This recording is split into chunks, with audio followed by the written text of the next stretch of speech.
নমস্কার দর্শক বন্ধু, ললাট লিখন নিয়ে মিমি উপস্থিত হয়ে গেছি। আমরা কিন্তু প্রত্যেকেই আমাদের ভবিষ্যৎ জানার জন্য ভীষণভাবে উদ্গ্রীব হয়ে থাকি। আপনারা বারংবার আমাদের দপ্তরে ফোন করেছেন যে জগন্নাথদার কোনো লাইভ অনুষ্ঠান করার জন্য। আর ললাট লিখন মানেই কিন্তু জ্যোতিষ জগতের কিংবদন্তি পুরুষ জ্যোতিষ সূর্য স্বামী জগন্নাথ, তাকে ছাড়া কিন্তু এই অনুষ্ঠান ভাবাই যায় না। আর সেই জন্য আজকে থেকে আমরা প্রথম লাইভ অনুষ্ঠানে শুরু করেছি শুধুমাত্র আপনাদের জন্য। জগন্নাথদার সম্বন্ধে একটা কথা কিন্তু একবারে চোখ কান বুঝে বলা যায়, সেটা হচ্ছে যে জগন্নাথের প্রেডিকশন আমাদের প্রত্যেকের জীবনে একটা সম্পদ, কারণ সেটা হয় সম্পূর্ণ নির্ভুল।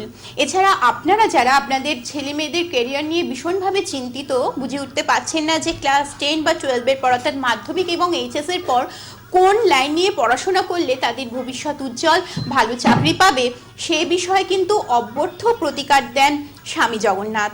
এছাড়া বিবাহ, যেটা একটা বিশাল জায়গা জুড়ে রয়েছে আমাদের প্রত্যেকটি মানুষের জীবনে, সেই ব্যাপারেও কিন্তু নানা প্রশ্নের উত্তর রয়েছে স্বামী জগন্নাথের কাছে।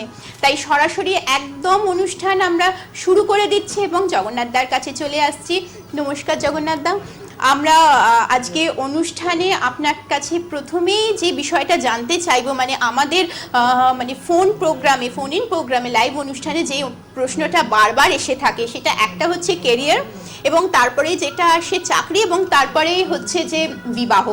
তো বিবাহ বিষয়ক যে প্রশ্নটা আমরা বারবার এসে থাকে বা ভেবে থাকি, সেটা হচ্ছে বিবাহের সময় আপনারা কিভাবে নির্বাচন করেন?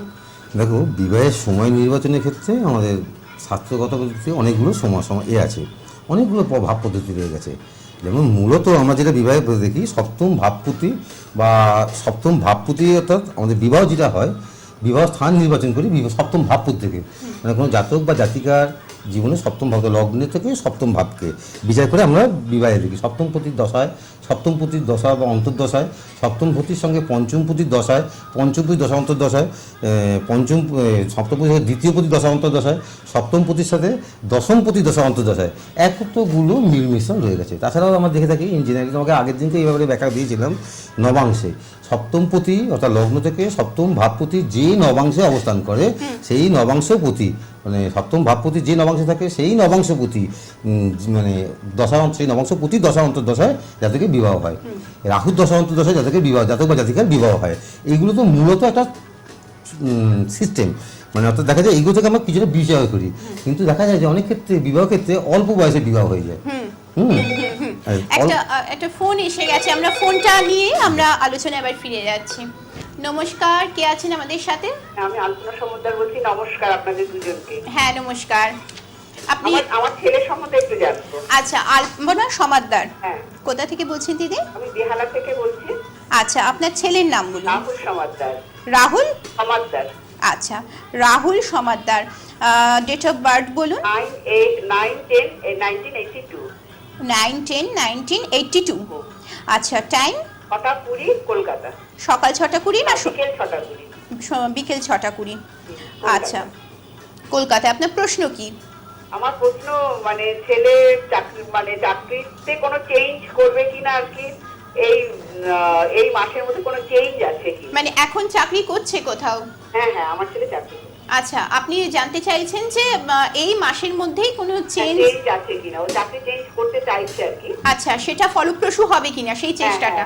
ঠিক আছে, আপনি লাইনটা কাটবেন না, আমাদের সাথে থাকুন। তো আমি জানতে চাই, যেটা হচ্ছে 9 অক্টোবর 1982 শনিবার ছিল, তাই তো? মেষ লগ্ন, মিথুন রাশি, আদ্যার নক্ষত্রে জন্ম, তাই তো? আচ্ছা, আপনি বর্তমান যে কর্মস্থান থেকে পরিবর্তনের সম্ভাবনাটা আপনি দিতে চাইছেন, তাই তো? তো এইটুকুনি আমি বলি যে এই মুহূর্তে এর মধ্যে কিন্তু ডিপ্রেশন, মানসিক হতাশা কিন্তু প্রচন্ড পরিমাণ রয়ে গেছে, একটা প্রচন্ড হতাশা আছে। হ্যাঁ, অর্থাৎ ঠিক কি বলবো, যে ছোটবেলা থেকে যে কোনো কাজে একটা স্যাটিসফ্যাকশন, জব স্যাটিসফ্যাকশনের ক্ষেত্রে একটা অভাব কিন্তু বোধ করে যাচ্ছে। আমার জব স্যাটিসফ্যাকশনের ক্ষেত্রে একটা অভাব বোধ করছে, ঠিক ফুলফিলমেন্ট এটা হয়ে উঠছে না। হ্যাঁ, একটুখানি বসের সঙ্গে ঠিক ওইটা হচ্ছে না। হ্যাঁ। মানে মিল খাচ্ছে না, মানে যে ধরনের চাকরি পাচ্ছেন সেই ধরনের চাকরিটা ঠিক মনোপুত হচ্ছে না। চাকরি খুবই ভালো করে। হ্যাঁ চাকরি আমি বলছি এই দশমাধিপতি এই মাল্টিনেশনাল কোম্পানিতে সার্ভিস করছে, হ্যাঁ হ্যাঁ, এবং ষষ্ঠে রবি বুধ শুক্রের যোগ রয়েছে। সুতরাং দেখা যাচ্ছে যে সরকারি রিলেটেড অর্থাৎ সরকারের সঙ্গে স্বীকৃত অথচ কম্পিউটার রিলেটেড মানে ইলেকট্রনিক সেক্টরে মাল্টিনেশনাল কোম্পানিতে সার্ভিস হবে। হ্যাঁ সার্ভিস করছে কোথায়? হ্যাঁ সার্ভিস করছে দিল্লি টেরিতে আছে, হ্যাঁ দিল্লি টেরি টাটা হ্যাঁ। Research resource institute. হুম।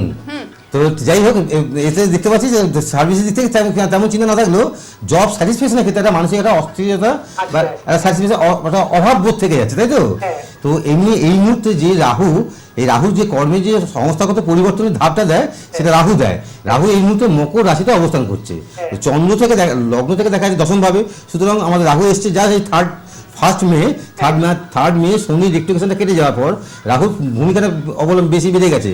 তো এই নিশ্চিত যে আগামী এই মে মাস থেকে জুন মাসের মধ্যে হ্যাঁ কর্মের সংস্থাগত পরিবর্তন হবেই। হবে। আচ্ছা সেটা এর থেকে বেটার হবে তো? অবশ্যই বেটার হবে, কারণ এই আমি আরেকটা জিনিস জানতে চাইছি, এই যে শনি আর বৃহস্পতি শনি বৃহস্পতি ওর বসে আছে তুলাতে। হ্যাঁ। হ্যাঁ এটা তো গুরু সৌরযুগ। হ্যাঁ গুরু সৌরী যোগ হয়েছে, লগ্নের সপ্তম ভাবে হয়েছে। হ্যাঁ। তো এখানে শনি তুঙ্গস্থ মানে আমরা শনিকে তুলাসী থেকে উচ্চস্থ অবস্থায় হ্যাঁ ডিগ্রিগত দিক থেকেও দেখছি সেই উচ্চস্থ অবস্থায় বসে আছে।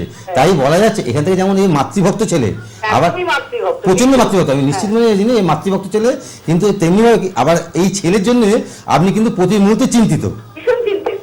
বুঝতে পারছি। মানে কিভাবে মিলে যাচ্ছে আলপনা দিয়ে আমি আপনি একটা কি কথা বলছি, আমি নিজেও অ্যাস্ট্রোলজি শিখছি আচ্ছা আচ্ছা আচ্ছা। আচ্ছা ইনস্টিটিউশনে আর কি। না বাহ খুব ভালো যায়। সেই জন্যই কিন্তু আপনি এই অনুষ্ঠানে ফোন করেছেন, মানে আপনার বিশ্বাসের জায়গাটা রয়েছে। বলেছে, আমার ভীষণ বিশ্বাস, আমি মানে ভীষণ বিশ্বাস করি এটা না যাই হোক সাবজেক্টটাকে। এই নবম ভাবে যে কেতুর অবস্থানটা হ্যাঁ আপনি যখন অ্যাস্ট্রোলজি বুঝছেন তখন নিশ্চয়ই বুঝছেন নবম ভাবে যে কেতুর অবস্থান বরুণের সঙ্গে আর সপ্তম ভাবে শনি বৃহস্পতি অবস্থান বিবাহিত জীবনে অবশ্যই ভালো, কিন্তু অষ্টমে যে মঙ্গলটা রয়েছে এই মঙ্গলটা নিচস্থ বৃশ্চিক, হ্যাঁ এই বৃশ্চিকে সুতরাং আমি বলবো আপনি অবশ্যই এই ছকে একটুখানি বিবাহিত জীবনের আগে একটা বিচার করে তাকে প্রতিকারের ব্যবস্থা অবশ্যই করবেন।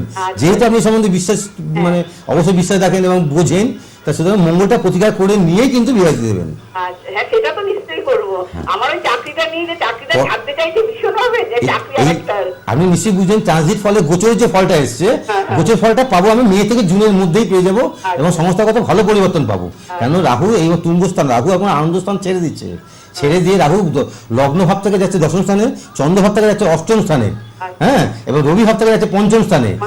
এই যে স্থান তিনটে স্থান 5, 8, 12 যে কানেকশনটা হচ্ছে নিশ্চিত বলে বলা যায় যে একে সংস্থাগত দিক থেকে একটা কথা, ও কি বিদেশের যোগ আছে বললো? হ্যাঁ এখানে দেখুন লগ্নের তৃতীয় স্থ রাহু অবশ্যই একে বিদেশ ভূমি নিয়ে যায়, কিন্তু সে দেখতে হবে কোন দশায় নিয়ে যাবে। ওরা এখন তো সে শনির দশা আর বুধের অন্তর্দশা। আমি দেখে নিই একটু। হ্যাঁ মানে আপনি যেহেতু এই বিষয়টা নিয়ে ভীষণভাবে চর্চা করেন, সেহেতু মানে আপনি একদম জেনে ফেলেছেন পুরো ছকটা নিয়ে, রীতিমতো চর্চা করেন, মানে আপনার কথা শুনেই সেটা বোঝা যাচ্ছে। হ্যাঁ এই মুহূর্তে শনির দশা বুধের অন্তর্দশা।